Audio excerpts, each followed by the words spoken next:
Good morning sir.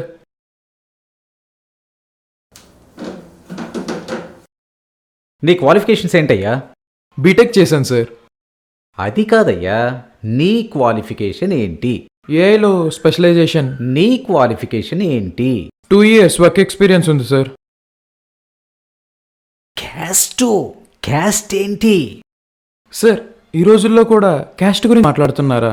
అబ్బెబ్బెబ్బెబ్బెబ్బె, ఊరికే బయటికి అలా మాట్లాడుతుంటారు తప్ప నిజానికి కావలసిందల్లా క్యాస్టేనయ్యా. అవునయ్యా, ఉద్యోగం కావాలన్నా, ఉన్న ఉద్యోగంలో ప్రమోషన్ రావాలన్నా, ఒక పిల్లను చూడాలన్నా, ఆ పిల్లను పెళ్లి చేసుకోవాలన్నా, చివరికి లవ్ చెయ్యాలన్నా, రాజకీయాల్లోకి రావాలన్నా, సినిమాల్లోకి రావాలన్నా, ఒక హీరో సినిమా చూడాలన్నా, ఆ హీరో సినిమా హిట్ చెయ్యాలన్నా, ఫట్ చెయ్యాలన్నా, ఒకరింటికి భోజనానికి వెళ్ళాలన్నా, ఒకరిని మన ఇంటికి భోజనానికి పిలవాలన్నా, ఒకరికి అద్దెకివ్వాలన్నా ఇల్లు, వాళ్ళింట్లో మనం అద్దెకుండాలన్నా, పెళ్ళైనా, చావైనా, మంచైనా, చెడైనా, తద్దినమైనా, చివరికి ఫ్రెండ్షిప్ చేయాలన్నా కావలసింది క్యాస్టేనయ్యా. సినిమాలు, టీవీలు, ఫేస్బుక్లు, పేపర్లు ఏమీ చూడట్లేదా? అప్డేట్ అవ్వాలయ్యా.